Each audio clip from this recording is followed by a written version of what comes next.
Good afternoon, everyone. My name is Kimberly Martin. I'm the director of the program on U.S. Russia Relations here at the Harriman Institute at Columbia University, and I am delighted to welcome you to what I think is now our fourth iteration that has become an annual conference on U.S. Russia security issues. And I want to express my special gratitude to the Carnegie Corporation of New York for its support, which has actually allowed this to become an annual tradition because of their very kind support for what we're doing. So thank you, Carnegie Corporation, from the bottom of my heart. I want to remind everybody before we start that this is being recorded for future broadcast on our website. So it is all very much on the record, and your presence here today indicates your consent to be filmed. And so if you don't want to be filmed, the door is open and now you can go. For the first time, we were able to combine this conference this year with another special program we have, which is also supported by the Carnegie Corporation, which brings a new generation of analysts from the Harriman Institute together with their counterparts from Moscow's Primakov Institute of World Economics and International Relations. And it's now my pleasure to introduce Alexandra Borisova, who is the head of that delegation, who can give you a few remarks, and then I'll give you a few more remarks, and then we'll actually get going. Thank you very much, Kimberly, for this kind invitation, and thanks to Carnegie Corporation of New York, and of course to Alexander Kuli also for the chance to speak in front of such a remarkable audience. Now the thing is that I accidentally happened to be the head of this group because I was among the first group of young researchers who came here 2 years ago. And since then, we have gone a long road of understanding and hot discussions and some ideas to share. And I'm happy that the friendship between our institutions are growing and has led to networking among our young researchers and more elder professionals. Today, I hope that the example of being ahead of a young leader research group will inspire all other people on this conference to pursue with their research. And well, we'll see. We started yesterday with a very frank talk, and we'll see what today will bring. So once again, thank you for this opportunity, and see you in April in Moscow. Great, thank you. So as we're thinking about the conference today, I think we can't get away from the fact that this is an extraordinarily fraught time in the relationship between the U.S. and Russia. We had a group of the intelligence leadership just a couple of days ago in Washington testifying that Russia is now considered one of the major opponents of the United States, just without question, and that the intelligence community believes that Russia's interference or attempts to interfere in the 2020 election in the United States will be more severe than what happened in 2016. We also just yesterday or the day before had the U.S. announce, and Russia second the idea, that negotiations to try to save the Intermediate Nuclear Forces Treaty had ended without any success. And the U.S. announcing, and I believe that the announcement actually came out already today, that the U.S. no longer feels bound by any aspect of the INF Treaty, which was so significant because that was really the treaty that began the end of the Cold War. As we talked about in the group yesterday, in 1987, that was the first treaty that actually allowed on-site inspections as opposed to requiring overhead satellite inspections of what the other side was doing, which meant that there was so much more opportunity to have an exchange of information and to have transparency. And that was really the treaty that led to all of the treaties that followed, including the whole START set of treaties. And now, if that treaty is dead, it means that if anything is to ever be reestablished, it is going to have to start again from zero, rather than relying on an existing legal framework that I think a lot of people, a lot of experts in particular, had been hoping would be modified. So we're in a difficult time, and I think that that means that it's more important than ever that we try to maintain dialogues among experts between the two countries, and that we try truly to listen to each other. And the expectation here is not that this is going to lead to any immediate change. I don't think any of us has any illusions that we are able to influence the policies of either President Trump or President Putin. But it allows us to build these long-term connections, and they could matter in the future when there is eventual change in the relationship. And meanwhile, we should consider it an opportunity to gain the perspectives of the other side so that our own understanding is improved, and make sure that we are not just shouting at each other in a vacuum. And I think that happens too often for those of you who spend time in the Washington community. There's a lot of shouting into a vacuum that doesn't actually accomplish anything. It just makes people feel good at some level, but I think it's actually very counterproductive. And I really think that the network connections that we make now may matter in the future. And the one thing that I would urge us all to keep in mind, and I'm old enough now to know that it's a truth, is that change is a constant. And that just as things have gotten worse, someday things are likely to get better, because it always goes around in cycles. And at that point, we will relish the connections we've made now, and it may make it easier for us when conditions change to reestablish a better relationship between the U.S. and Russia in the future. So welcome, all of you, and now let's turn over to the substantive part of the program. Okay, so the first panel is a very current and interesting subject, private military companies and comparative perspective. And our first speaker today from RAND Corporation is Molly Dunnigan, Senior Political Scientist and Associate Director of the Defense and Political Sciences Department. So thank you, Elise, for that introduction. So my caveat here is that I'm actually not an expert in U.S. Russia relations. I'm an expert in private security contracting. But this panel conveniently is on private security and private military contracting, and hence I am speaking on it. I do know a bit about private security contracting and private military contractors in the Russian context, but I know that Dr. Martin is going to be speaking about that in detail. So what I'm going to speak about today is proposals to privatize the force in Afghanistan, and specifically what those mean for the strategic context there and how we might think about these proposals, and some considerations that policymakers may need to take into account. My other piece of background information relevant to this briefing is that the first time I gave this briefing, and when I first designed it, Eric Prince, the former CEO of Blackwater USA, who is putting forth these proposals, was in the audience.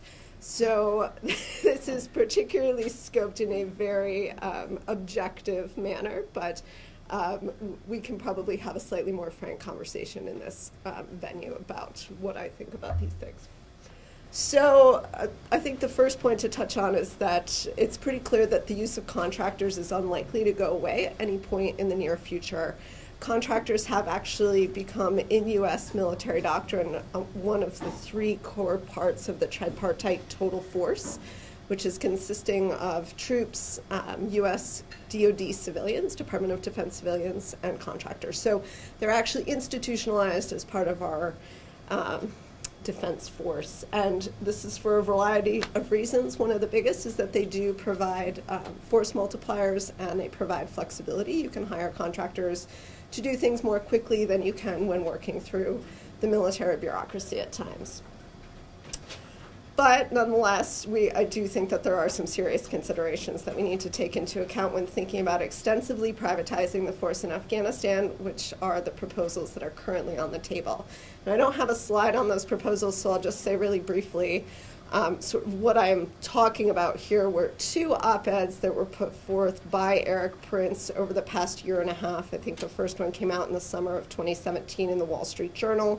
He then wrote another one about 6 months later in the New York Times, proposing to extensively privatize the force in Afghanistan, send in about 6,000 private security contractors, and pull out an equal or larger number of troops to do so. I have since seen him present on the plan in detail, and he basically is talking about sending in contractors as a train, advise, and assist force, and also sending in contractors to be a private air force and to do some close air support tactics and techniques. He's also talking about these as being about 25% U.S. nationals and about 75% sent in from our expatriate countries that are our allies, so New Zealand, Australia, the UK, etc. So that's sort of for background. So what do I think we need to talk about when we're thinking about these proposals? First, what labor pool is the private force in question going to be drawn from? Secondly, issues of coordination between contractors and military forces on the ground. And then third, the impact that contractors may have on local nationals on the ground. And all of these are informed by previous research that I've done. So first, looking at the labor pool issue. It's actually relevant to note that we have an extensive contracted force in Afghanistan already, supporting the troops that are there.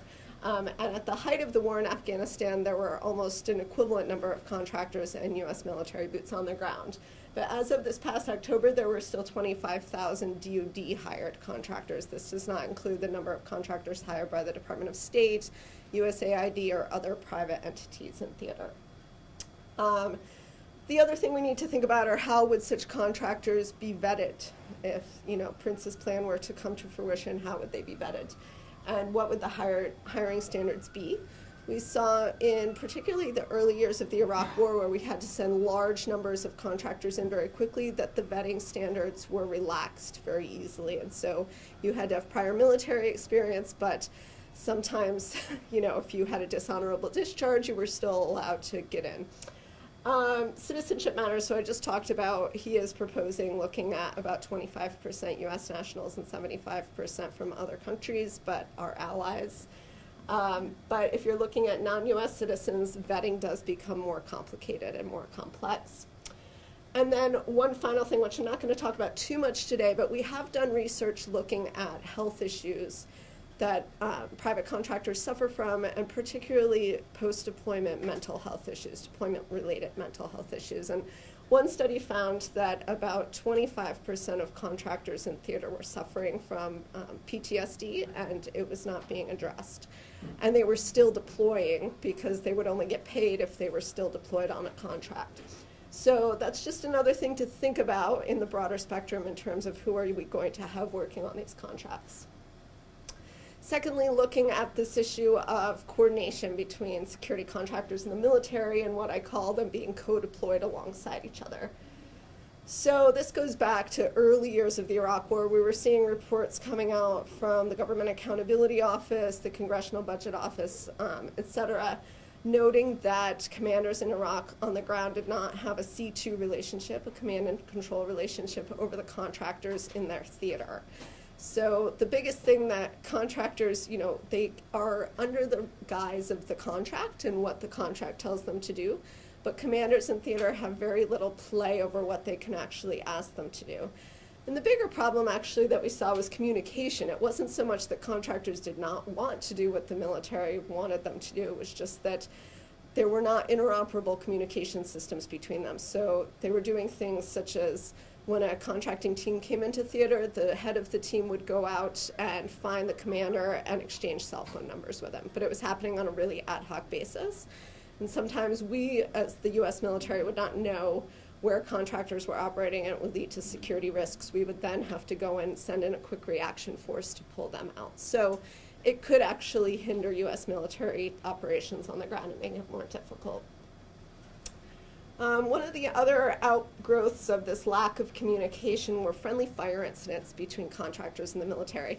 So this is a graph, I think, from November 2004 to 2006 that the Army put together, and it shows really that the largest incident of friendly fire incidents, what are called blue on white incidents, blue being military, white being contractors, were actually perpetrated by coalition forces firing upon contractors.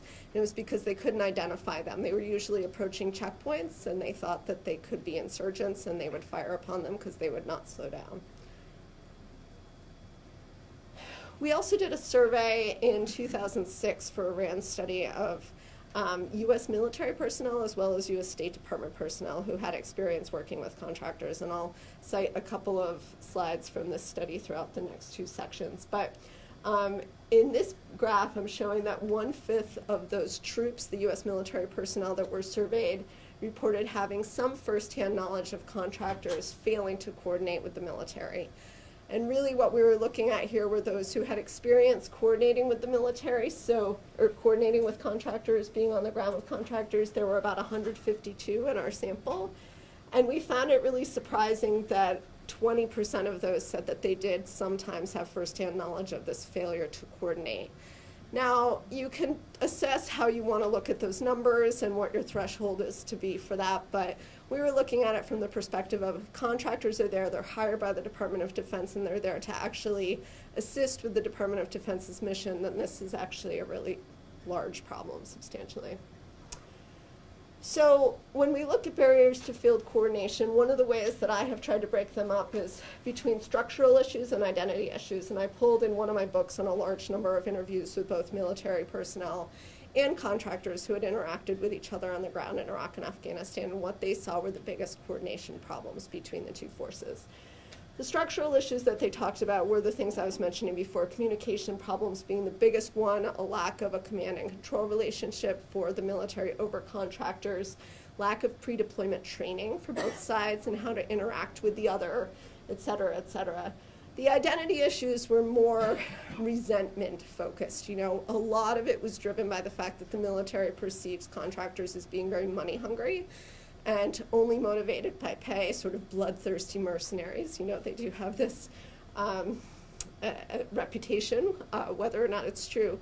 The contractors, on the other hand, think that the military is very slow, overly bureaucratic. And the interesting thing is that really they are part of the same population. A lot of these contractors are former U.S. military who are saying these things. So it's an interesting part of their evolution as they become contractors. But one of the things that I showed in my research, going back to this for a second, is that if you improve the structural issues, learning about the identity issues and the resentment will eventually subside, and they will, as long as their communications and different interactions are structured in a more formal way, they will actually start to get along better. And we saw that happen in Iraq over time. So if you think about this in Afghanistan, those are the types of things that we would need to do there. Now, one of the ways that this has improved over time, we do have new joint doctrine that was put out in 2014, Joint Pub 4-10, which is called Operational Contract Support, fittingly. And they've broken down a definition of operational contract support into these three bins: contract support integration, contracting support, and contractor management. These two are more about how you actually will award contracts on the ground, with contracting personnel going out and awarding them, and then direct oversight of those contracting personnel. But contract support integration takes place more in the form of planners in the Department of Defense determining how we're going to work between the military and the contractors and what structures will we set up for them to interact. These are the types of things that they've put together so far. So they are talking about doing much more extensive training for U.S. military personnel and Department of Defense civilians on how they should interact with contractors and what the role of contractors should be.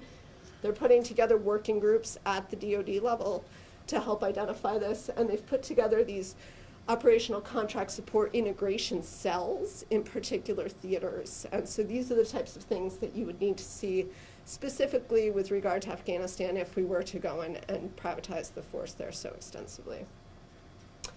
And then finally, the one thing I wanted to talk about as well is contractors' impact on local nationals.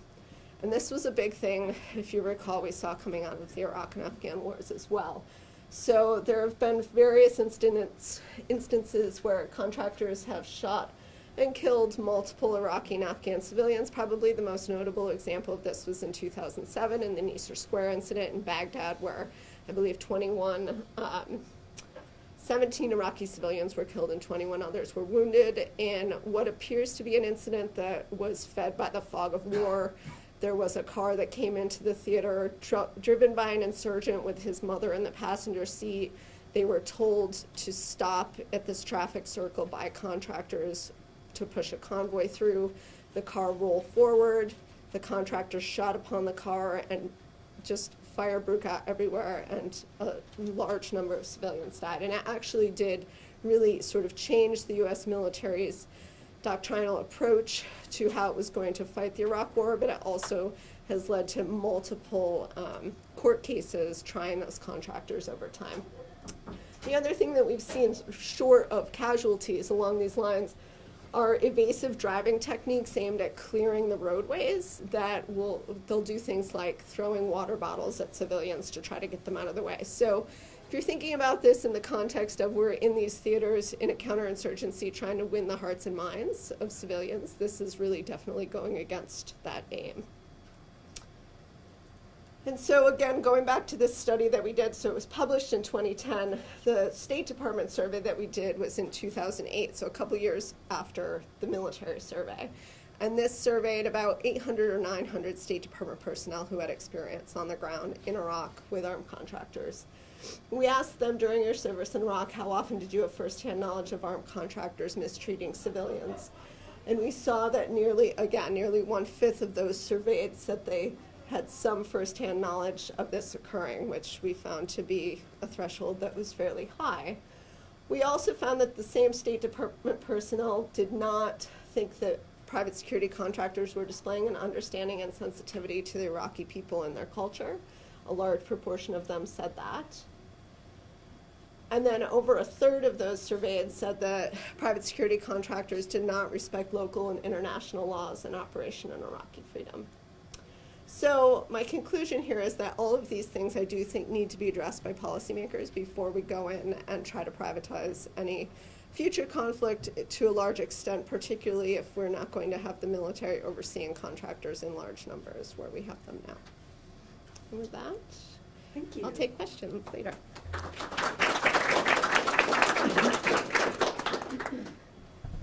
Okay, thank you. All right, our next speaker is Ivan Safrunchuk, who is the Senior Fellow at the Institute of International Research in Medimo University in Moscow, and he is also Associate Professor at National Research University, Higher School of Economics. Welcome. And you have slides, Yvonne? No. You don't? Okay.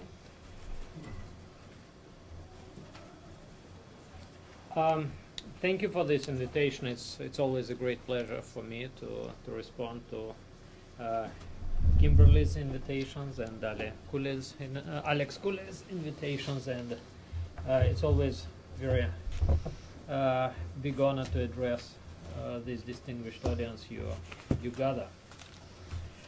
I will divide. Actually, I would say that I'm particularly sorry for the INF Treaty. Because I have a sort of personal touch with it. Do you remember in Soviet times there was the journal Soviet Union, as sort of the most official Soviet colored publication. And when INF was concluded, was signed in the end of 1987, in the December issue of Soviet Union for that year, there was the front page with the picture of Reagan and Gorbachev sitting in front of the fireplace and talking, quite a famous picture. And the final page of the journal was with my picture. So if you take the front page and the end page, so you have Reagan, Gorbachev, and very small Safranchuk. I was really a kid. That's why I'm particularly sorry for the enough. I did not negotiate it, but I still feel that I have something in common with this treaty. But times change.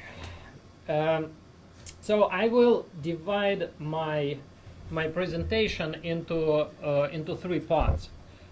First, what patterns of private security companies or just private security we have, and what patterns of which of these patterns are now used by Russia, and why, for what political reasons. That is the second part. And the third part is what bigger Russian reliance on private military companies means for Russian-American relations, whether it is actually good or bad, or it doesn't matter at all. First, patterns. We should keep in mind that actually private security or private military were engaged in regional conflicts through all the 20th century. It's not something new. It's not a new phenomenon neither for the 90s, for the end of the previous century, nor for the beginning of this century, for the 2000 years. Through all the 20th century, engagement of private military in regional conflicts was very heavy. And we can detect from that long experience 4 major patterns of private military. The first pattern is the pattern of private military based on volunteers, ideational volunteers, those who go and fight for some ideas somewhere. It's we can even go to more historical examples, but that happened a lot in the beginning of the 20th century, in the 20s, in the 30s of the 20th century. A lot of American volunteers fought in what Lenin defined as the first imperialistic war in the Philippines. That war was heavily staffed with American volunteers. Then the Spanish War in the 30s was heavily staffed with Soviet volunteers and so on. So the volunteer pattern is the first pattern. The second pattern is more relevant for the experience of the 60s and 70s and partly 80s of the 20th century. That is the pattern of local governments looking for affordable assistance in fighting local indigenous insecurity. It happened in various ways. For example, colonial administrations right after World War II hired a lot of World War II veterans to fight anti-colonial movements in Asia, in Africa, in Southeast Asia, and so on. But then it developed in the 60s and particularly in the 70s in a little bit different way. A lot of newly established governments after decolonization could not actually keep order on the territories where they became rulers. They were looking for support from Soviet Union or from the United States, and sometimes it was more interesting for them than to develop their own security and military forces, because their own military and security forces were always a threat for them, a threat of military coup. That's why relying on outside assistance was politically advisable for them to avoid local military coups. And they were looking for assistance from Soviet Union with weapons, with advisors, or from the United States also with weapons and with military advisors. However, in the mid-70s, some corrections were passed to the American Act on Foreign Assistance, which made providing foreign assistance for fighting foreign assistance for internal security abroad. That assistance was more conditioned to various human rights aspects and political behavior aspects. And because of that, some assistance programs were frozen or delayed, and that's why the pattern developed that America was providing financial assistance or economic assistance, and part of that was misused by local governments to buy security assistance from private companies or from private groups, not always registered companies, but sometimes from private groups. And for the Cold War, we can take it as the most important pattern of private military, when local governments get somehow money from foreign assistance or from local resources, and they hire groups from abroad to provide them internal security and stability. Then the third pattern, that's the pattern which developed with the end of the Cold War and in the beginning of this century. That was a very interesting pattern, and that was a very interesting period for private security, when there was a lot of demand for private security in various regions of the world, because the Soviet Union downsized its engagement in regional conflicts, and the United States downsized its engagement in regional conflicts. But at the same time, a lot of economic opportunities opened in the world. There was the period of global growth. So private companies were going, private economic companies were going to various parts of the world, and they needed security from somebody. America and the collapsed Soviet Union were not providing it. Local governments were very weak, and that's why there was a lot of demand for private security. But at the same time, there was a lot of offer of the private security because of collapses of the Soviet and pro-Soviet regimes in Eastern Europe, because of the collapse of the apartheid regime in South Africa. So a lot of professionals were available just to hire. And the fourth pattern is and by the way, within this third pattern, it seemed like there were opportunities in the 90s and in the 2000 years for international organizations, for business corporations to fight local wars without big governments at all. So you can, if you have money, you can hire a company or a group to fight for some resources, for some factories, and so on. And without you don't need to deal with big governments for that. So local governments could be fought without engagement of big governments. And the fourth pattern is the pattern of military outsourcing, as it was offered by the Bush administration, in particular by Pentagon under Rumsfeld. That was a very popular theory at that time, the theory of military outsourcing. So, if we go to the present, which of these patterns are relevant now, and the Russian experience of using the private military, on which of these patterns it relies? I think that the pattern of military outsourcing, as it was offered by Rumsfeld and the Bush administration, is that pattern is majorly gone. The idea did not fly, and we can for a while forget about that pattern. The third pattern, which I described, the pattern of an ability to fight, to engage in local conflicts without any association with big governments, that pattern is also very much gone by now, because we find out that capable private military companies cannot operate without close contacts to some big governments. Not necessarily political contacts, but more technical contacts.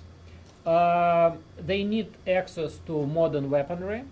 They need access to modern communication equipment. They need access to surveillance equipment. They need access, finally, to professionals, to those with whom they can staff their groups and companies. For a while, in the 90s and early 2000 years, all that was available just on the open market, because of the collapse of the Soviet camp and because of the collapse of the apartheid regime in South Africa. But by late 2000 years, what became available in the early 90s was already used.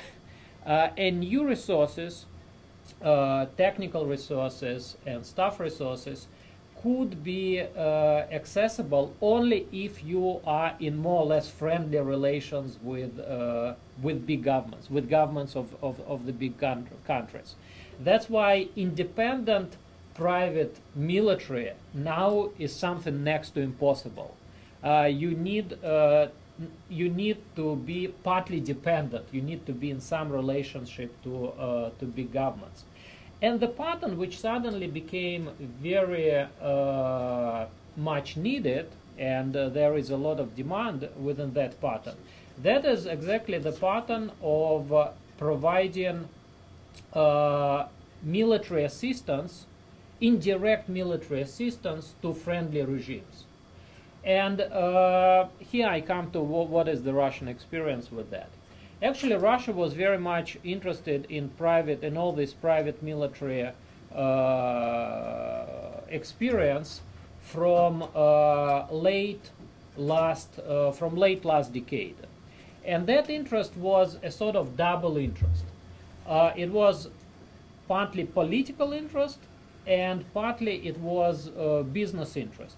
For example, when the United States were massively hiring private security and military companies in Iraq in particular, less it was interesting for Russia in Afghanistan, some of Russian professionals wanted to be part of that.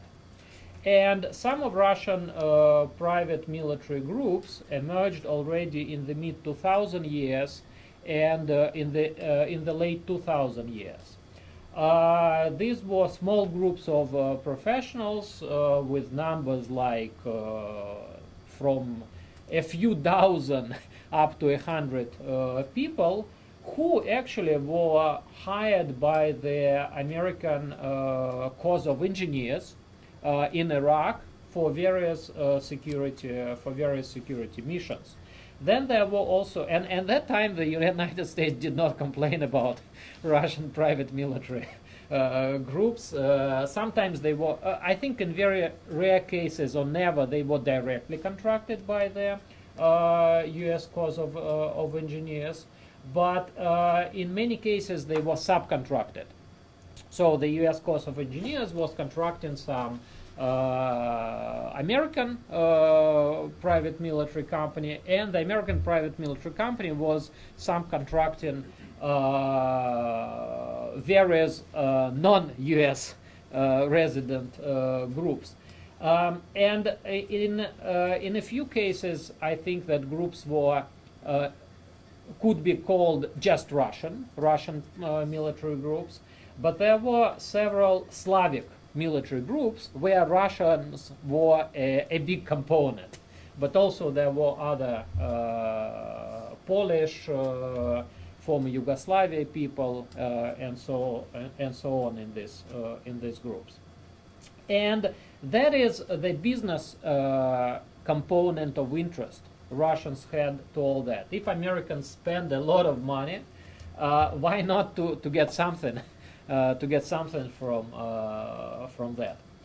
But also there was a sort of political side of the interest to the experience of private military. And that political interest was the following. We saw with the beginning of the 2000 years how the United States, after 10 years of disengagement from regional conflicts, started re-engaging in regional conflicts. Iraq, Afghanistan, first of all. And the United States relied in this re-engagement both on regular security forces and on private military. And Russia felt like, what can we do if we will have to re-engage in regional conflicts? You should keep in mind that after the Afghan experience of the 80s, the Russian public and also the Russian political class is very hesitant to send regular troops abroad, and that's why the component of political flexibility, which the use of the private military provides to you, that was a very interesting component for Russia. The thinking was roughly like this: if we need to re-engage, how would it possible to re-engage in regional conflicts if needed? Maybe the private military may provide the political flexibility which the Russian government may not have to send to, if the decision is taken to send regular troops.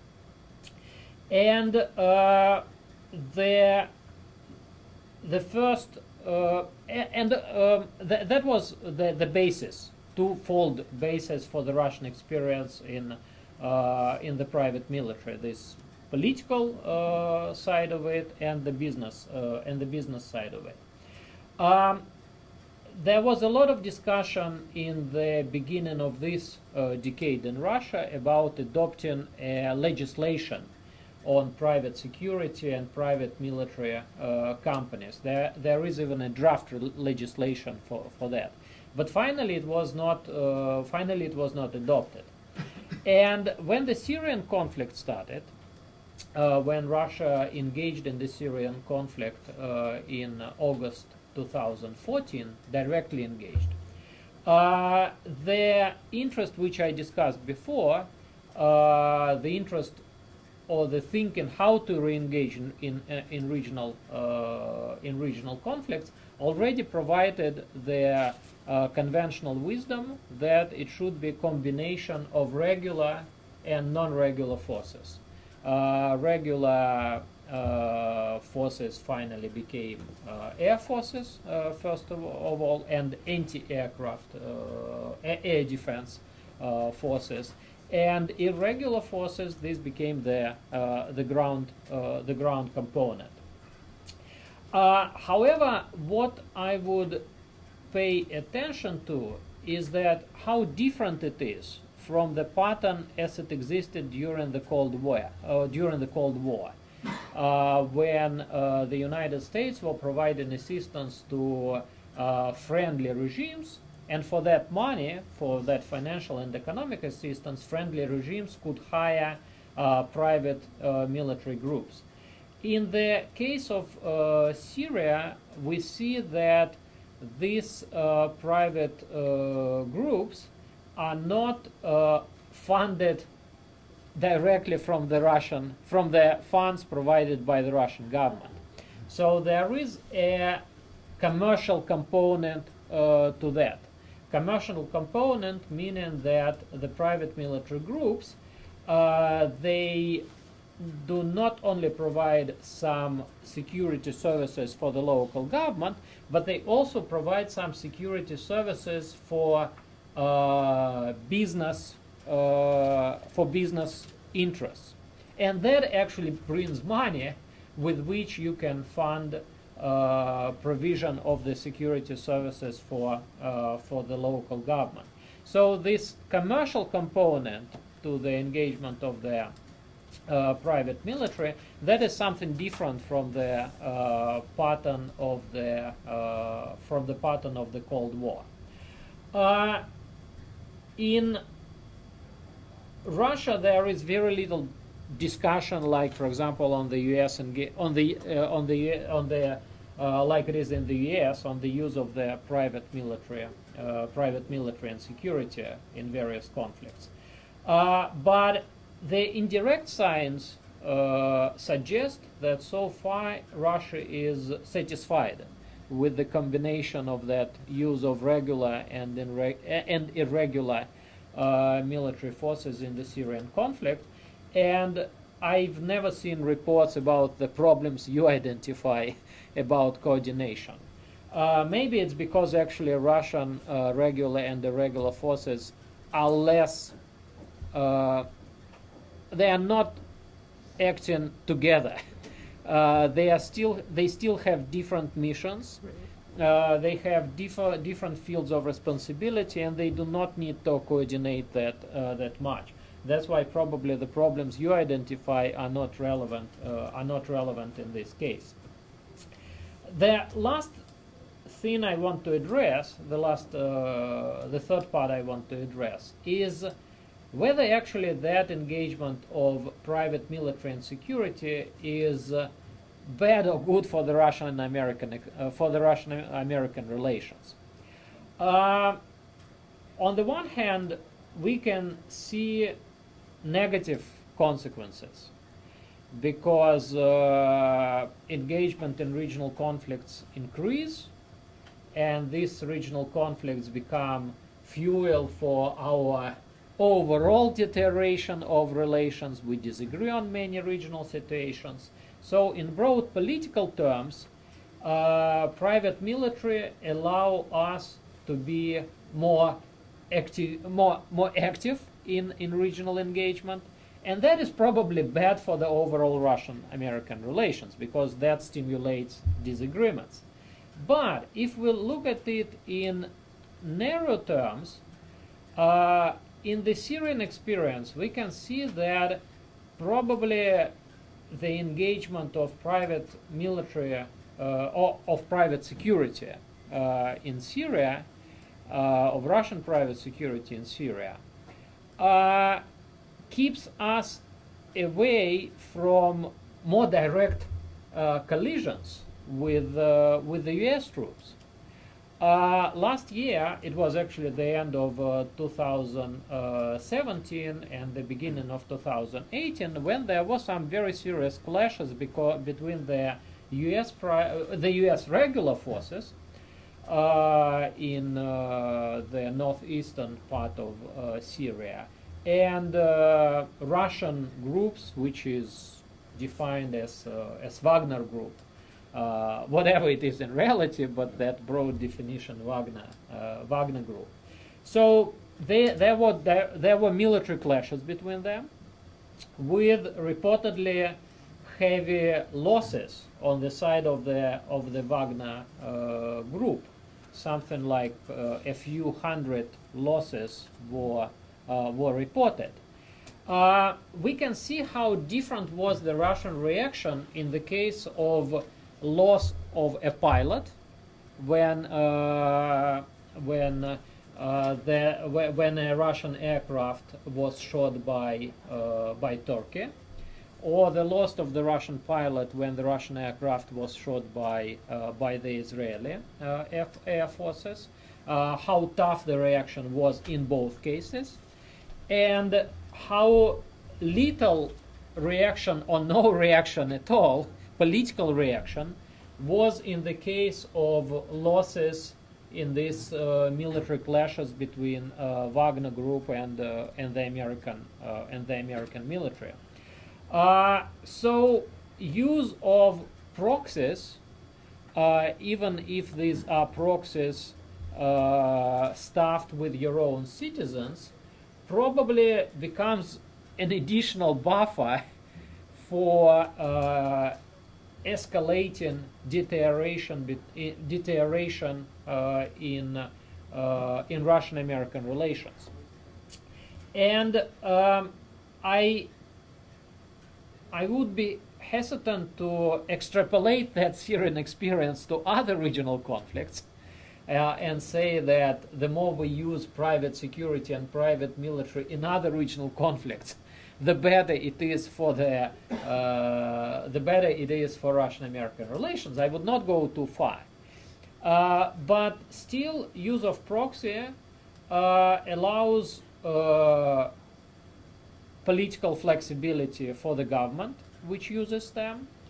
It allows to avoid political responsibility when something goes wrong, and that helps also to avoid chain reaction, which is a very important component, in particular in regional conflicts. Our experience, Soviet experience, American experience, Russian experience of regional conflicts is that sometimes you in regional conflicts cannot control all components of the conflict. Because there are indigenous components of the conflict, there are components associated with regional affairs, there are components which you bring into the conflict, and in very rare cases you can fully control the components of all components of the regional conflict. And that's why chain reactions start and very easily go out of control. When you feel committed, you may easily find yourself in the situations when you feel committed to do something what you would not like to do. So it becomes a sort of false act of necessity. You may not be interested to do it, but you are forced to do it because of the issue of credibility and because of the issue of reacting and counter-reacting to the developments. Engagement of private security and private military companies, despite political flexibility and the flexibility with political responsibility, provides for us the mechanism to prevent chain reactions in regional conflicts, and that may be actually quite useful, in particular in this turbulent period of Russian-American relations, because we can easily get in vicious circle of reactions and counter-reactions. and that becomes an uncontrolled chain reaction in regional conflicts. With private military and private security, you are not forced to engage in such chain reactions, and that's why probably that is another more or less positive news for Russian-American relations. We may avoid such chain regional reactions as we had during the Cold War, if not to prevent them at all. Thank you for your attention.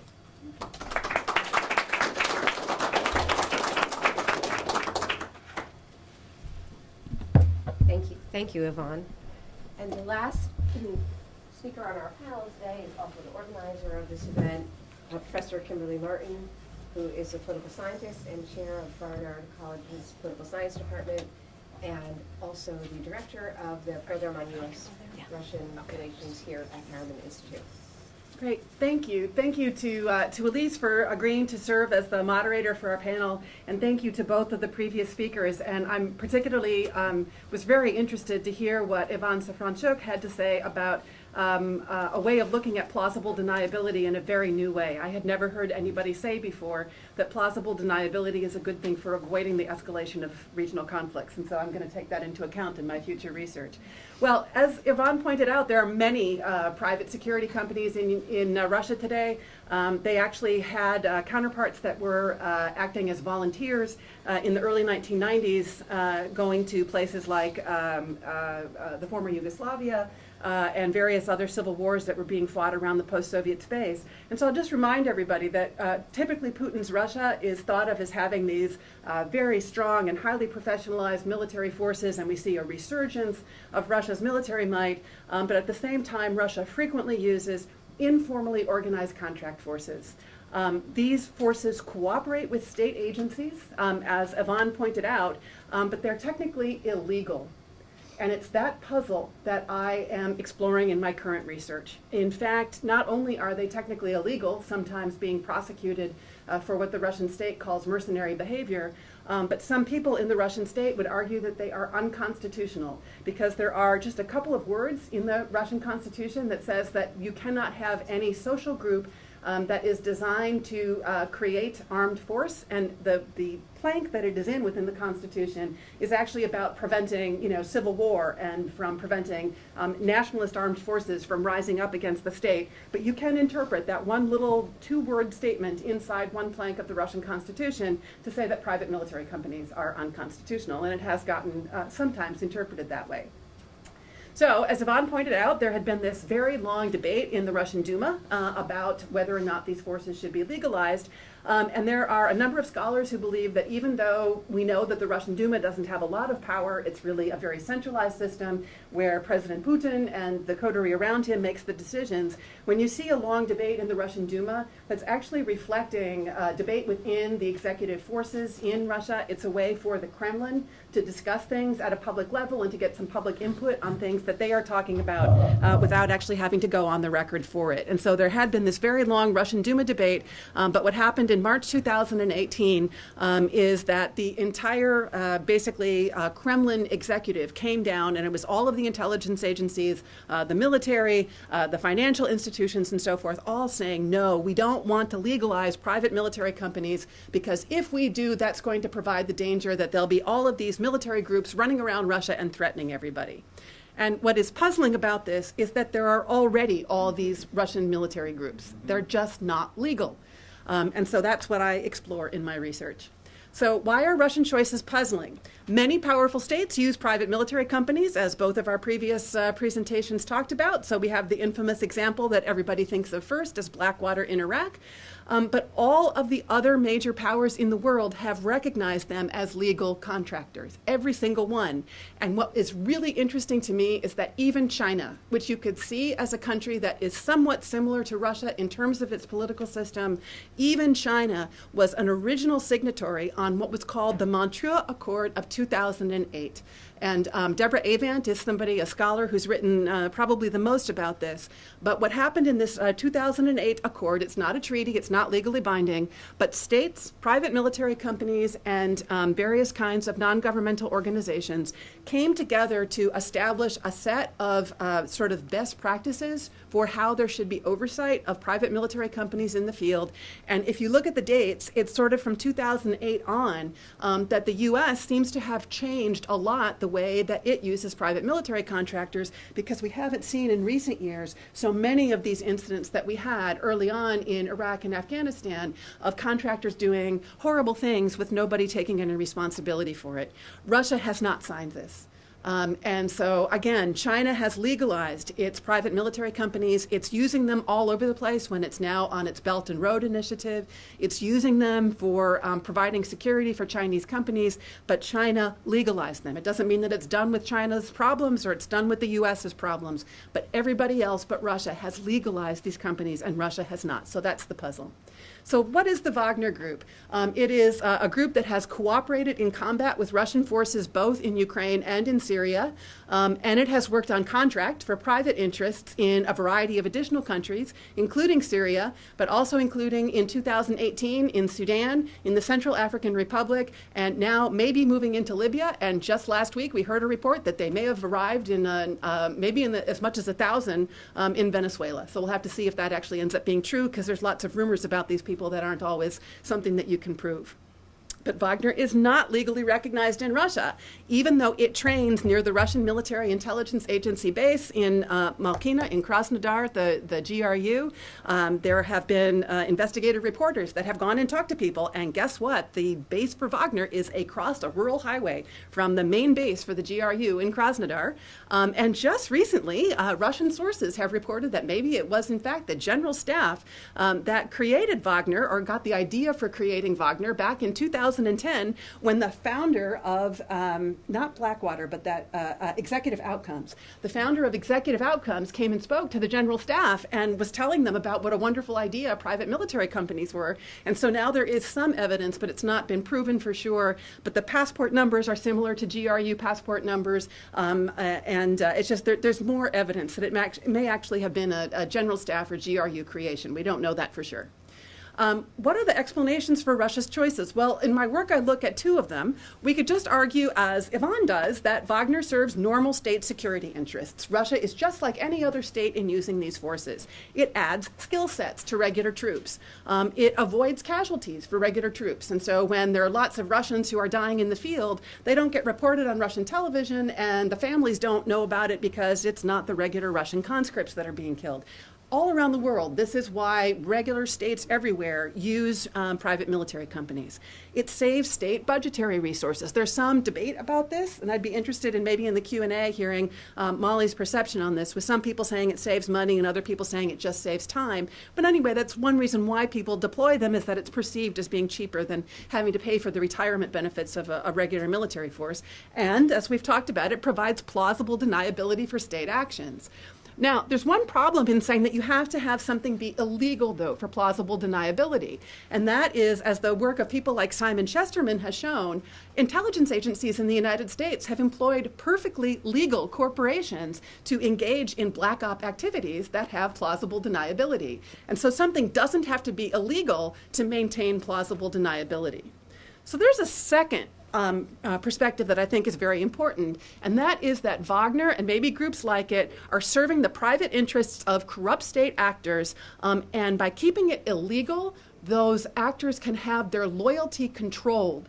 And there's a thesis out there among people who study patronage politics in Russia that the groups that have the most loyalty to each other are ones where everybody has dirt on each other, where everybody has compromat on everybody else in the circle. And that means that nobody has any incentive to reveal what is actually happening, because they know that if they were to go public with anything bad that's happening, somebody would go public against them. And by keeping Wagner illegal, it means that at any time, Putin could put Wagner in prison for mercenary behavior or for violating the Constitution. And so it's a way of keeping Wagner quiet.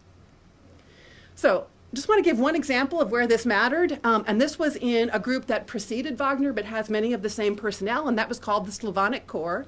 It was formed in the spring of 2013, registered not in Russia, where it would have been illegal, but registered in Hong Kong. And what happened is that for this group, veterans from Russia and other countries like Serbia were very quickly asked to sign contracts to go do guard duty for oil and gas facilities in Syria. And one of the leaders of the Slavonic Corps was an FSB, Russian intelligence officer in the reserves, and so that made the people that were signing up to do this believe it was actually a Russian state organization.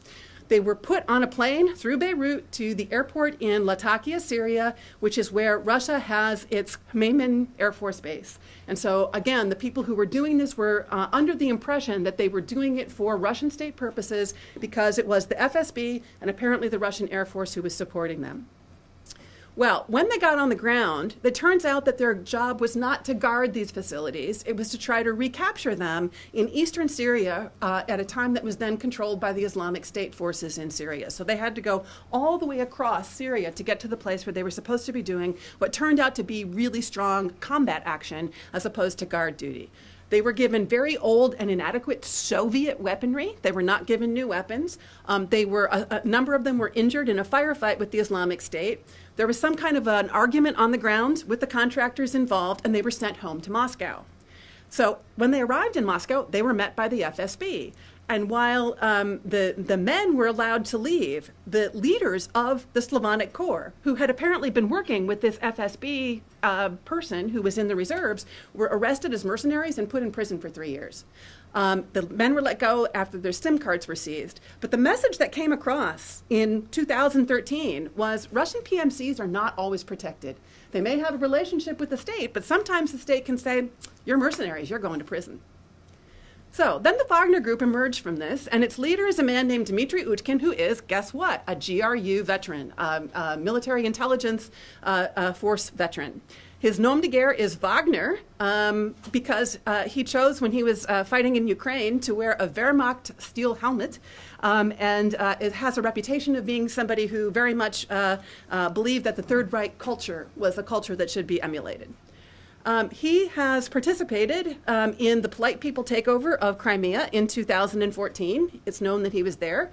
In 2014 and in 2015, he will talk freely about being involved in the fighting in eastern Ukraine and Donbass as one of the volunteers. And then in 2015, it also appears that he was involved in infighting among the pro-Russian militias in eastern Ukraine. There was terrible, terrible infighting early in 2015 among the various forces in the Donbass who were pro-Russian. And it is rumored that he may have murdered a couple of the Ukrainian Cossacks who were against having a lot of Russian state control there. And he's very proud that he took part in arresting the leaders of one of those militias. So that's where he started.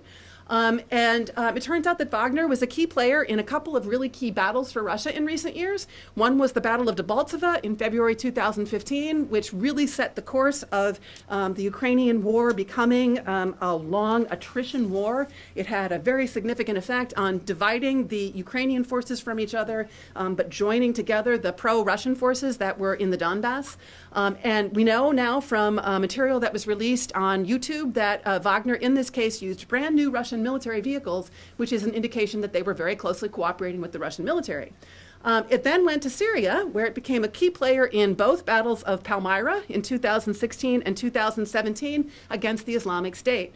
And you'll remember that after the first battle of Palmyra that was so successful, Putin had his friend the cellist come in and lead this big concert on the ruins of Palmyra to show that now Russia was successful and Syria was back. But unfortunately for our friends here, they didn't actually play any music by Richard Wagner. So I'm sure that the Wagner troops were disappointed in that. The Wagner Group in these incidents suffered a lot of casualties, and it turns out that several of its dead were buried with highest military honors in Russia. They're not military forces, and yet they were buried with military honors. Again, a very close relationship with the military. And Utkin himself was given a medal for bravery by Putin in the Kremlin, and it turns out that all of this was just seen on video play that was actually being broadcast on state television. And when the Russian investigative journalists noticed this, Putin's spokesman Peskov came out and said, oh yes, it's true, Utkin did receive a medal for bravery. And he was asked, why did Utkin receive this medal for bravery? And he replied, because he was very brave. The message is that Wagner is valued, right?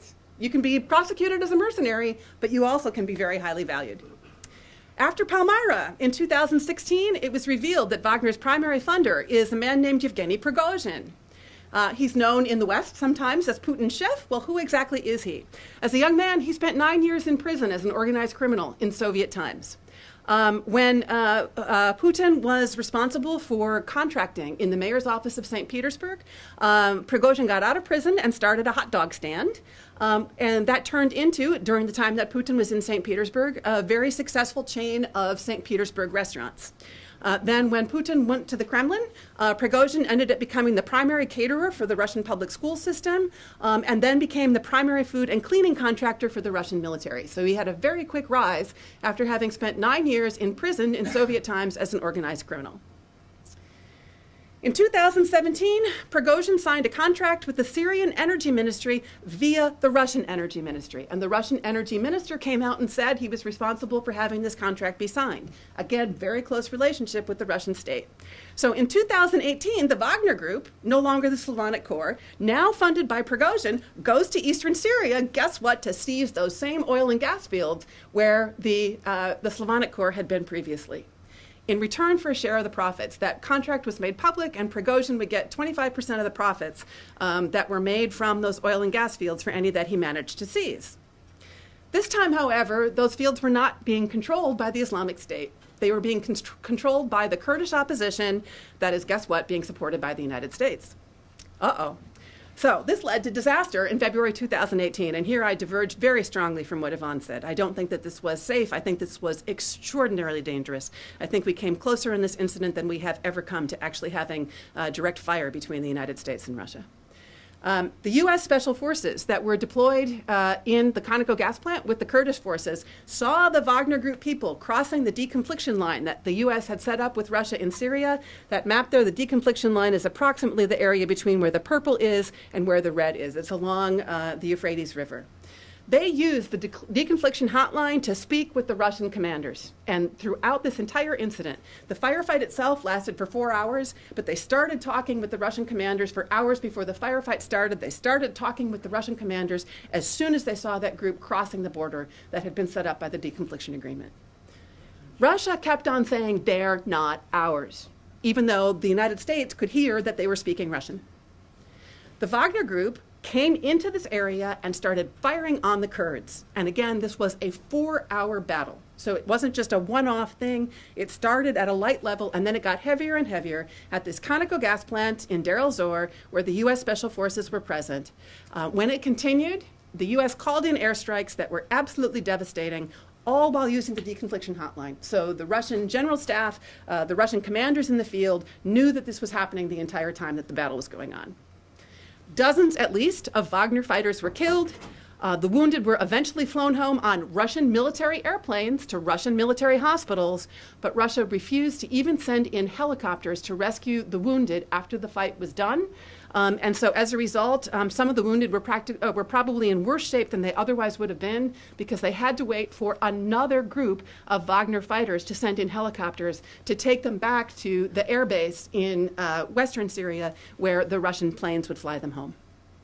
Russia has never admitted to the high number of casualties that were involved here. And in fact, members of Wagner are now taking Russia to the International Criminal Court to try to get veterans benefits. And I have no idea why this makes sense. That's not what the International Criminal Court was set up to do, but nonetheless, that is what's happening. So the question is, why did Russia allow these heroes to be killed? Just a couple of years before, members had been buried with military honors.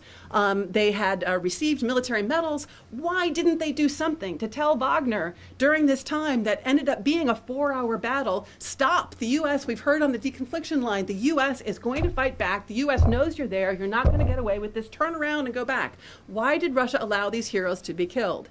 The GRU must have known about Wagner's movements. Basically, both because Wagner is so much associated with the GRU, but because you can bet that if the U.S. was watching what these Wagner people were doing, the GRU was also watching what Wagner was doing.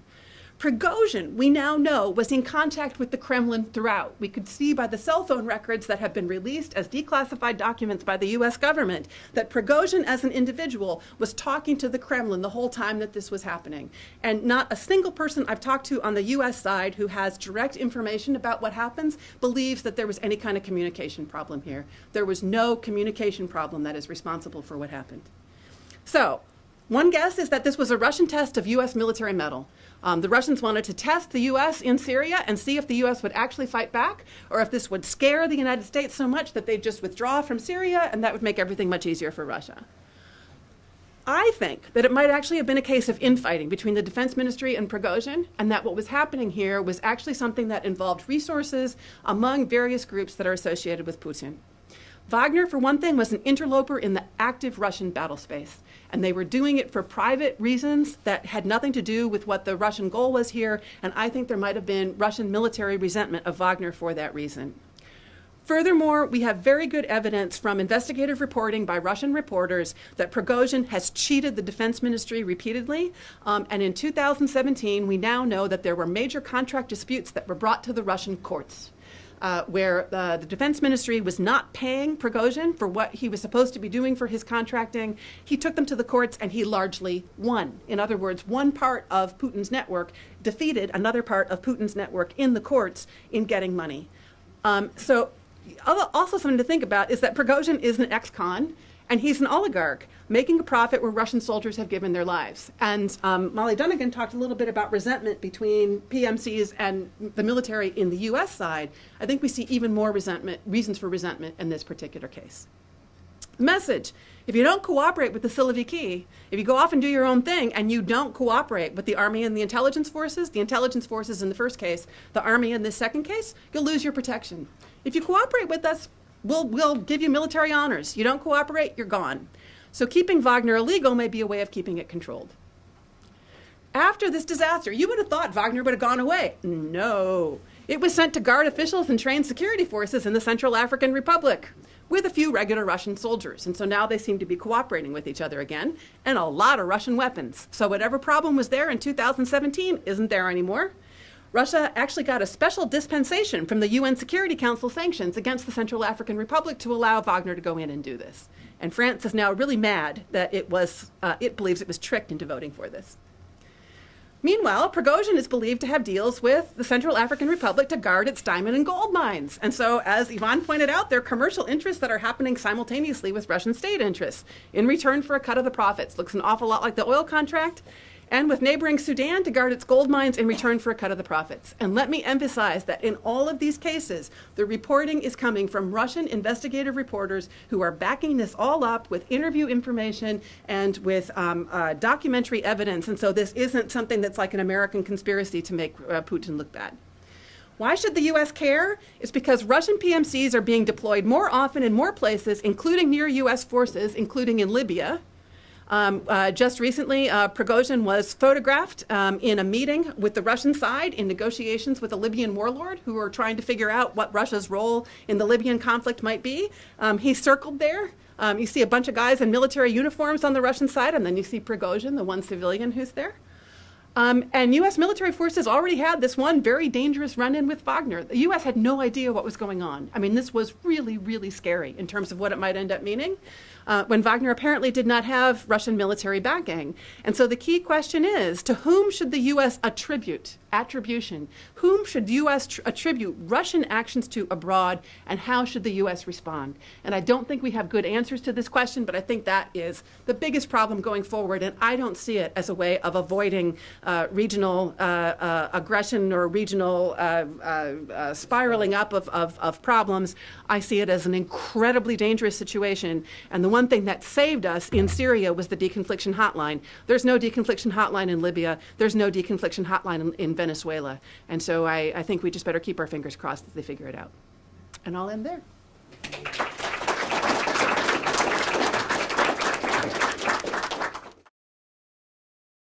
All right, well, we're going to have a question and answer period. So we ask that you please introduce yourself right before you pose your question. I'm Neil Friedman from Queens College. About the Wagner group in Central African Republic, as you probably know, there were 3 Russian investigative journalists who were sent there to find out what was going on, and they were horribly murdered and under very suspicious circumstances. I believe they were backed by the Hodorkovsky Foundation, which is trying to investigate what actually happened to them. And it seems like the government of the CAR is hiding whatever evidence would help find out. For example, the driver of their car who took them to where they were murdered, nobody can interview him. Do you know any more about what's going on there, or, you know? So Hodorkovsky has released a great deal of information that he believes supports the notion that the murder was a cover-up, and it was designed to get what they were doing on the ground was trying to film a documentary to find out exactly who. We know that there are Russian speakers on the ground in the Central African Republic, and he was trying to figure out exactly what they're doing there and whether they could be identified as Wagner forces. And the 3 journalists who were killed were very hardened combat journalists. They'd been in Chechnya before. They really knew their way around a battlefield. And it turns out that what we do know for sure is that they were significantly off course, and their driver was not going where they believed the driver was taking them. And we also know that the Russian government and the CAR government are saying that they were robbed, but that there are all kinds of reasons to believe that robbery was probably not the motive. But I think it's still very unclear. I think Hodorkovsky is overstating the evidence that would indicate that, in fact, there was some kind of conspiracy. And so you're right that it is very unclear what happened, but I don't think we have enough evidence to know right now. One interesting thing that happened after that in September of 2018 is that a prominent Russian dissident who was trying to investigate what happened to those reporters, and then somebody who was himself a retired GRU officer who was trying to investigate what had happened to those reporters, both said that they were poisoned. And the Russian dissident ended up being treated in a German hospital. I'm not sure what happened to the former GRU officer. Both of them survived, but that could certainly be taken as evidence that those who were investigating the case were trying to be shut up by somebody.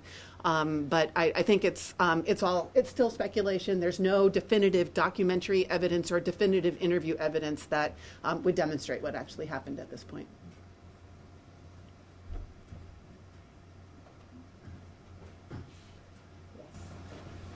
My name's Jonathan Sanders. I'm from Stony Brook University and a few other places. Just a comment on your methodology, Molly. And this is based on my spending time with private, both Russian and having gone to Baghdad and being in Afghanistan. I think the jealousy issue that you raise also needs to be differentiated a little bit more. And there's a big difference in age between private and public. And it may only be that the public tends to be 19 to 23. And the private tends to be 24 to whatever. So that's one. Then there's the issue of what we would call opit stage, experience and time in service. Especially people, when I was in Kabul and I saw some of the Americans, I always asked them the same question I would ask the Spetsnazi that I went to Chechnya with. How many times have you been here? And I think that there is I wouldn't say a corruption of the soul or cynicism or harshness, but there's a huge psychological difference between people who are on their first tour and people who are been there later. And I think that that needs to be fleshed out. And Kimberly, I thought this was fantastic. I thought it's really terrific. I would, just a couple of points. The Slavonic Corps. There was a Slavonic Bratstvo coming out of Moscow, mostly Afghan seed, in the 90s, that was going to Yugoslavia. In fact, I tried to go for 60 minutes with them. Some of them were really horrible people, which made it a lot of fun. And at the last minute, I didn't go. but they may be connected groups. The Deir el-Zor battle, I was looking at that for something completely different. There was one little group on the Kurdish side, about 80 fighters who were all women. And I wanted to do a little piece on Russian boys fighting Muslim women.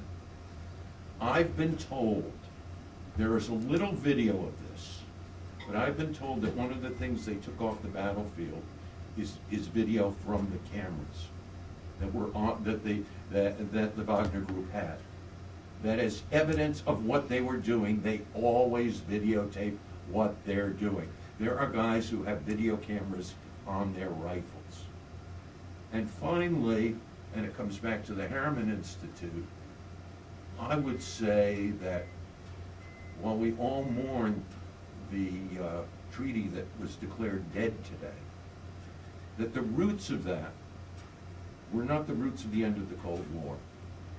That on that side of things, the roots of the end of the Cold War are probably much more in the Kurchatov Institute and the cooperation of scientists after Chernobyl, especially discussing atomic issues, and the track to diplomacy that Marshall Schulman and Hamburg got going in the early 80s. Somalia Dunnigan has written an incredibly good book about what she was talking about in Iraq. So do you want to talk a little bit more about the details? Sure. Yeah, I'm actually really glad that you raised this issue of both age and rank in contractor military perceptions. And I was sort of glossing over at a very high level some of the findings from that 2010 report that we published. But we do actually cut our findings in the report by both age and rank. And what you're saying is definitely true. So those military who were under, so we were only surveying military and State Department personnel, but those military and State Department personnel who were under 35 definitely had a more negative perception of armed contractors across the board than those who were over 35. We saw this in terms of rank as well, so enlisted personnel had a much more negative view of armed contractors than operational did. 35, under 35, over 35? Yes, that was how we broke it in the report. Yeah, my just, trained here in some sociology, when I would talk to people, was that the mid-20s, and that there's a finer line, that over 35 you're dealing with a whole different cadre of people. There may be, we also looked at enlisted versus officers as well, and so we cut it that way. And again, it dovetails nicely with what you're saying. So officers had a much more positive view of contractors than enlisted folks did.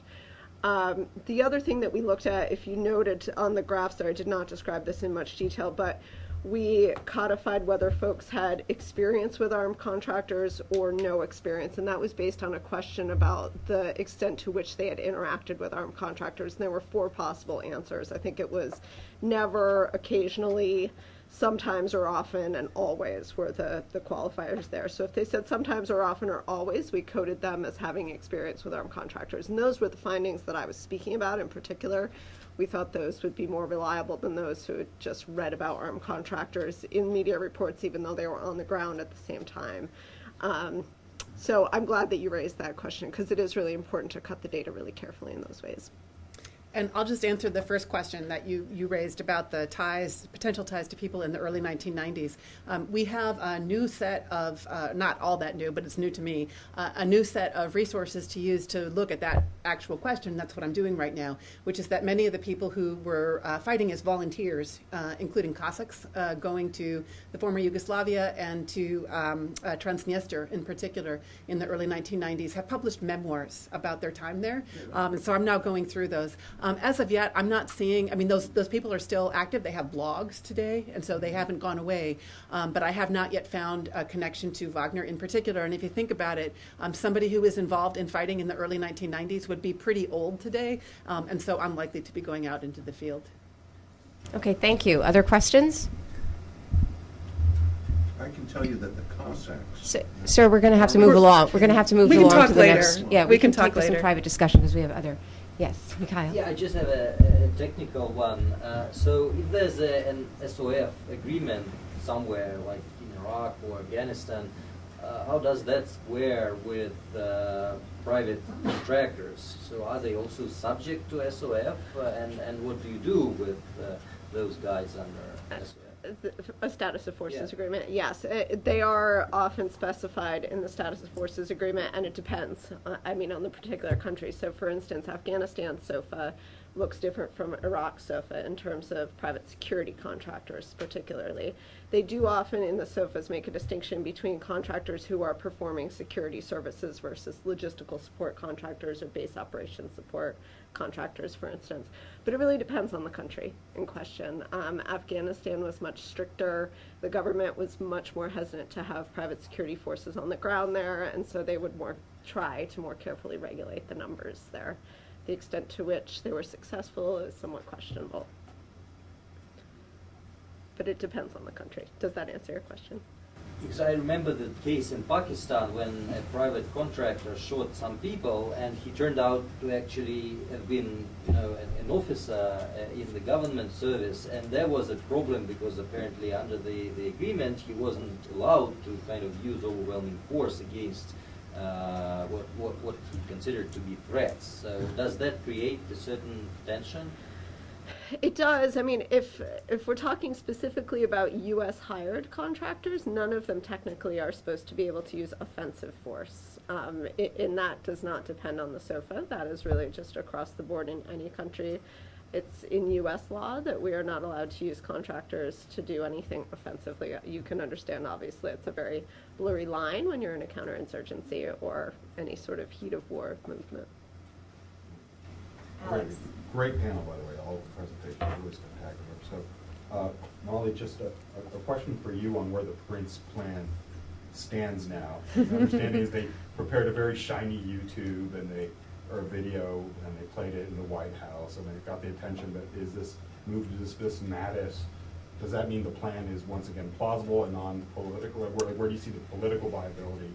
And then Yvonne, getting back to sort of Kim's, I think, very helpful way of breaking this down in terms of sort of state capacity versus private interest, seems to me if it were to be implemented in Afghanistan, there would also be, you know, the potential for a lot of Russian participation, Central Asian participation within the contractor networks themselves. I think that's what you're getting at in terms of sort of mitigating this. But Kim, if you have... Yeah, I have a quick one on that. I think it was in 2006. There was some time in the mid-2000s when the U.S. decided to stop working with any Russian contractors. So what is Russia's official and sort of unofficial attitude to sort of the Prince plan and sort of the future of Afghanistan? So first, with regard to the status of the Prince plan, I've seen speculative reports on this, and I'm not on the inside of the White House and the deliberations that are going on there, right? So it's difficult for me to speculate about this. What I will say are the two folks that were most avidly against the plan were McMaster and Mattis. And the fact that as soon as Mattis left, Trump pulled out roughly the same number of personnel that Prince is proposing putting in. It does look questionable, but I have not seen any confirmation that they are definitely going forward with this at this point.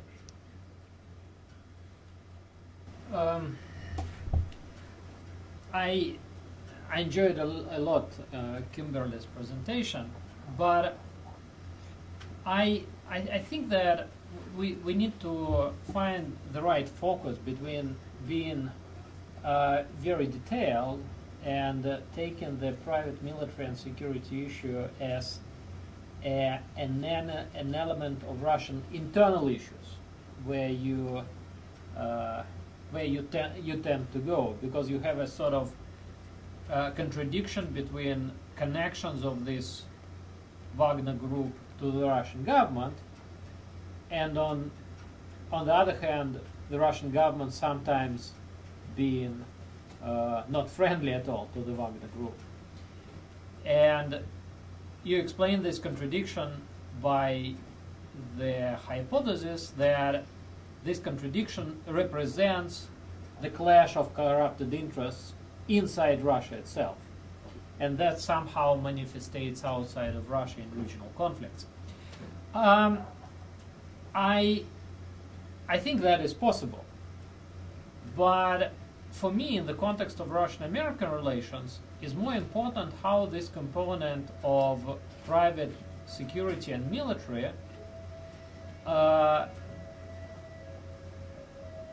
works in regional conflicts.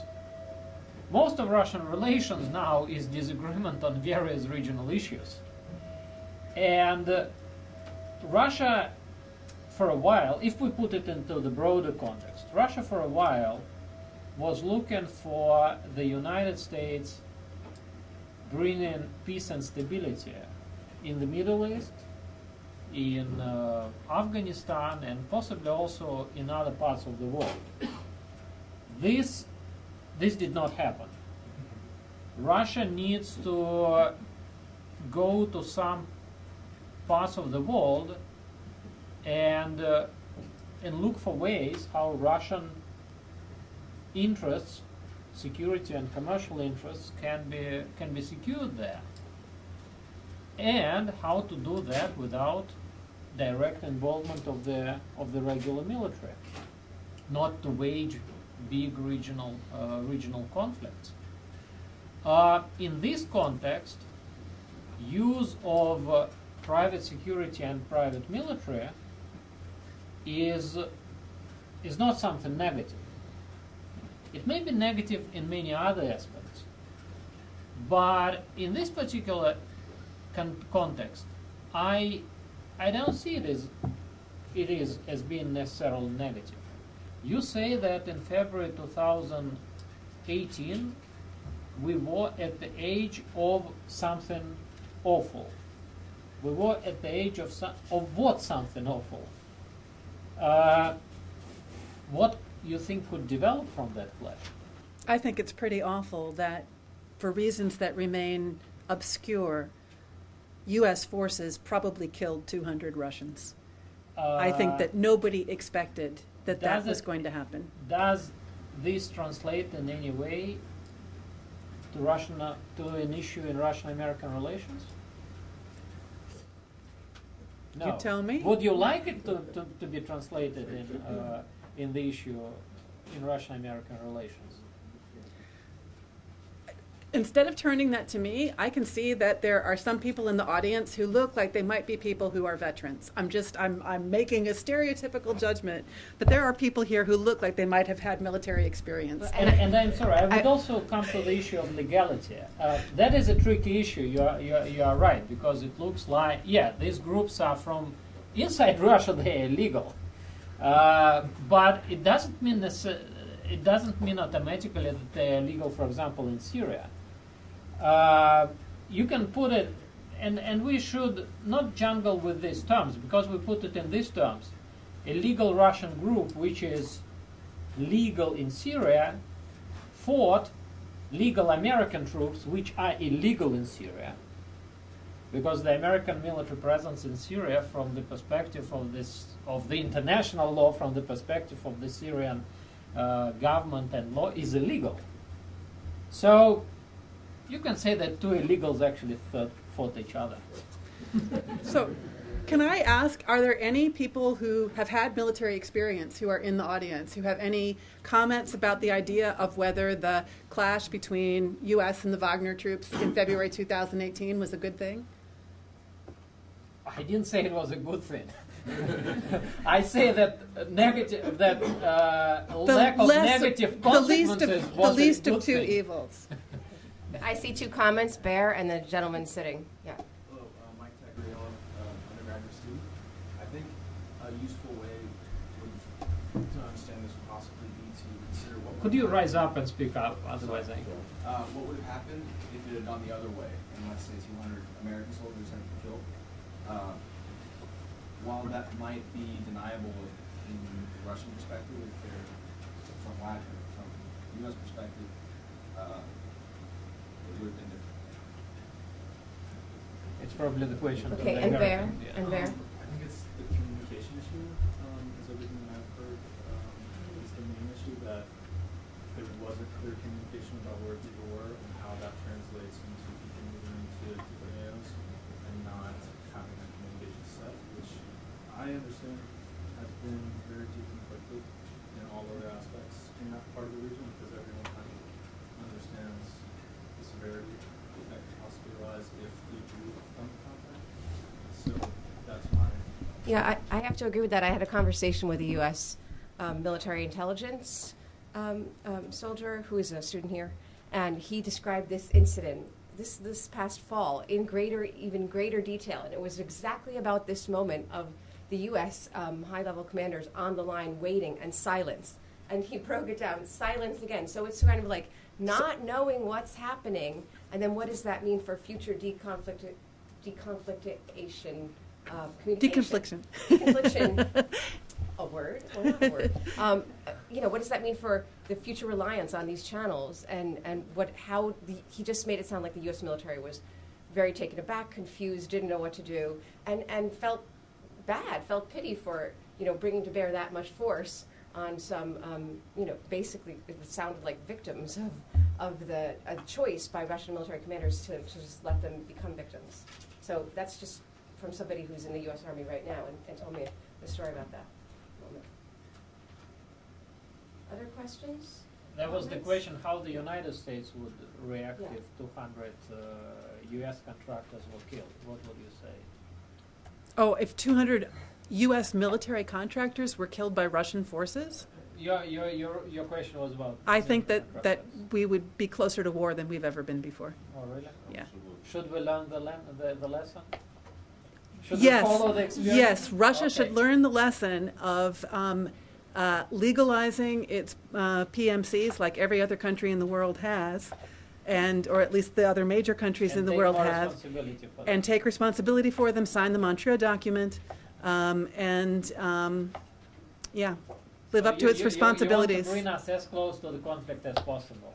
You really want to put that on the edge. No, I think that if Russia had a different way of approaching its private military companies, the incident would never have happened. Look, we may have a lot of ifs. If, for example, the U.S. troops would not be illegally present in Syria, there would be no conflict at all. That's also an if. Okay, sir. Please introduce yourself. From the alum, and do you think the two PMCs can maybe fight it out maybe in Venezuela down next month or two? I'm not fully aware of their plans. Maybe even less than Kimberly. Suggesting that the private force and liability seems to be a perfect test case to me.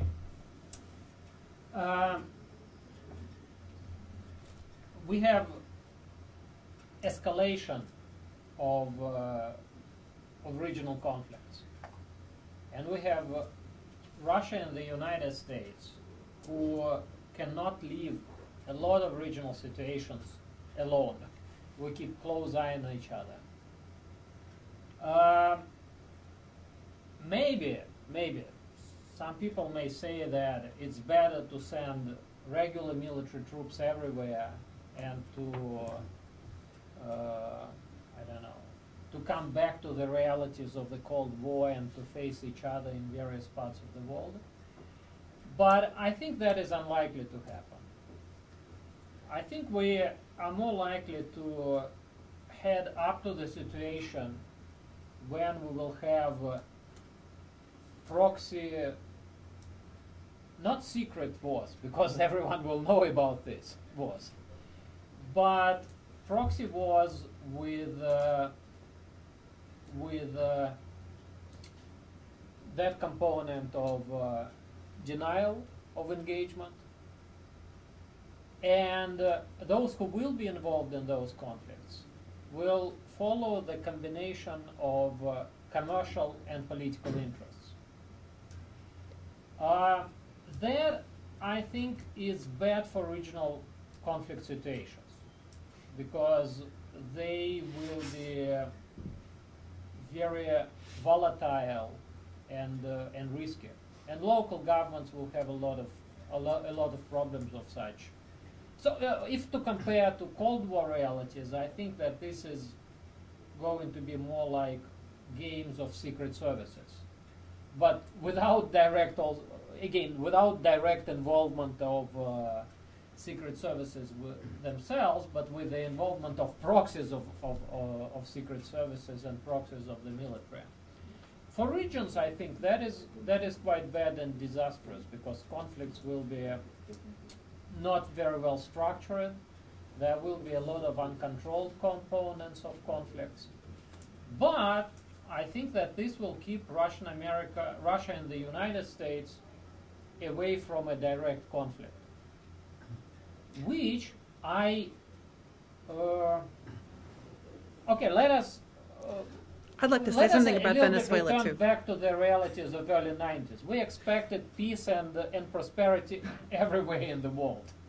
That did not happen. We have a lot of insecurity in different parts of the world. That insecurity has consequences for political interests and consequences for commercial interests. How to secure those areas which are vital for political or commercial interests? With regular military, that is politically impossible because of internal political dynamics. Not only in Russia, but also less and less possible for the United States. That's why other agents will be employed. In very simple terms, we will sacrifice a lot of regional interests for the sake of Russian-American relations, or we will do the other way. For the sake of more stable regions, we will sacrifice our Russian-American relations. So please. Jumping on the Venezuela thing in a second, but just related to this really quickly. My first book talked about this issue of utilizing private military contractors in place of military forces, and gets around the coordination issues, as you mentioned earlier. Sure. Yeah. My first book talked about this issue of plausible deniability, and one of the things that I found was that, yes, you're right, you can be more militarily effective if you do have plausible deniability, and I think that's where you're going here, that this could be effective in maintaining stability in regional situations and the fact that it will be militarily effective. However, the second part of that is that it's actually, it's done in a way it's such that it's not pretty, and I think that's specifically how I say it in my book. So contractors are then utilized in covert ways, in ways that go outside of the norms of international law and outside of combatant status and POW status. And when you put in two great power actors, such as we're talking about here, I think that's where the tensions come in, and that is where it can get quite dangerous. So the example of potentially, American troops being killed by contractors and what we would do in such a situation, that's where it gets, this is where this question of whether it's good or bad really comes in. But please talk about the Venezuela issue. Just wanted to jump in on that. Sure. So I didn't get a chance to look at the news today, so who knows, everything might have changed because everything changes so quickly these days. As of now, we don't have proof that Wagner is actually in Venezuela.